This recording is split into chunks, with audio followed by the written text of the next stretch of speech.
हाँ वो विकासशील है, लेकिन उसमें ध्यान नहीं है ना किसी का विकासशील होगा कैसे। जनरल बातें उनकी आप यहाँ बातें कर रहे हैं और कागज पे लिख लेंगे, लेकिन वहाँ कोई होता नहीं है ना, मौके पे कोई कार्रवाई नहीं हो जाए। और उस कमेटी के माध्यम से विकास का कार्य गार्डनों में और सामुदायिक भवनों में का जो हमने मोहल्ला विकास समिति में हमारी जो समिति है उन्होंने पानी की टंकी लगवाई नहीं हुई है अभी तक। तो मैं आप सचिव महोदय से मेरा विनम्र आग्रह है कि दुविधा है कि चारों ओर पानी भरा हुआ है और नालियों का निर्माण कुछ घरों के सामने। हम कैसे हो गया सबका पानी, लेकिन मेरे को नहीं लगता है कि कब तक समय होने चाहिए। एक बात व्हाट्सएप ग्रुप भी बना लो ना, ऑनलाइन वो अपने बारे में शिक्षा ग्रहण करेंगे, बच्चों को उससे कुछ सीखने को मिलेगा। तो ऐसा कुछ किया जाए तो वो बेटर हो। धन्यवाद। रिमेनिंग का तो एक वीक समझूं मैं सर, दिवाली में 10-15 दिन ही अभी ज्यादा नहीं।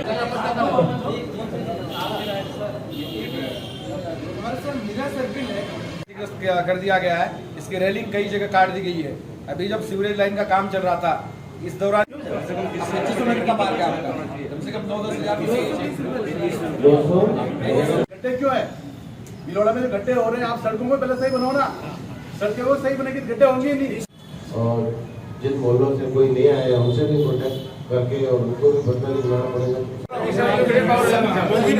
सत्य करो सभी एक चट्टे बट्टे को डाल देते हैं समिति को दे देते हैं, जिस दिन आपका पेपर खराब हो आपको इंक्रीमेंट एक्स्ट्रा कर देते हैं।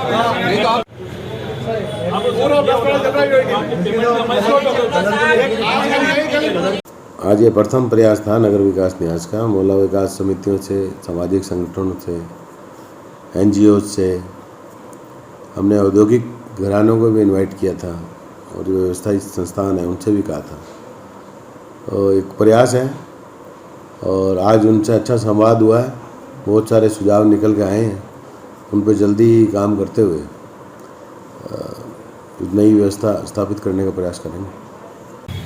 आज जो नगर विकास न्यास के सचिव साहब द्वारा जो एक बैठक बुलाई गई थी, जिसमें शहर के विभिन्न एरियाज़ में जो नगर विकास न्यास के पार्क संचालित होते हैं, इन पार्कों को एवं सामुदायिक भवनों को, जो कई सारे सामुदायिक भवन अत्यंत खस्ताहाल स्थिति में है, जिनका सेक्रेटरी साहब ने पूर्व में एक औचक निरीक्षण किया था, जिसमें उनके सामने समस्या आई है कि खस्ताहाल इन सामुदायिक भवनों को किस तरह से आम जनता के लिए इसको सुचारू रूप से चलाने के लिए मोहल्ला कमेटियों को, विकास समितियों को, NGOs को दिया जाए। एवं इससे आज की स्थिति यह है कि न्यास द्वारा इन पर कई लाखों में राशि खर्च की जाती है, परंतु इसका नतीजा यह आता है कि ये खस्ताहाल स्थिति में पार्क चाहे सामुदायिक भवन हो ये मिलते हैं और आम जनता के काम नहीं आते। इसके लिए एक सकारात्मक पहल सचिव साहब के द्वारा की गई है। इसमें हमने ये मांग की है कि जो डिवाइडर्स है और जो पार्क है, ये सामुदायिक भवन है, इनको विकास समितियों को या NGOs को दिया जाए और इसको सुचारू रूप से चलाकर इस पर निरंतर मॉनिटरिंग इनकी की जाए, सचिव साहब द्वारा की जाए। पार्कों की ठेका परंपरा तो खत्म होनी चाहिए, जिससे 10 लाख की लागत एक्चुअल न्यास की लगती है और मौके पे 3 लाख का कार्य भी नहीं होता है। ये असंतोषप्रद है और जनता के पैसा का ये एक मिसयूज़ है, जिसका लाभ नहीं मिलता है जनता को कोई भी।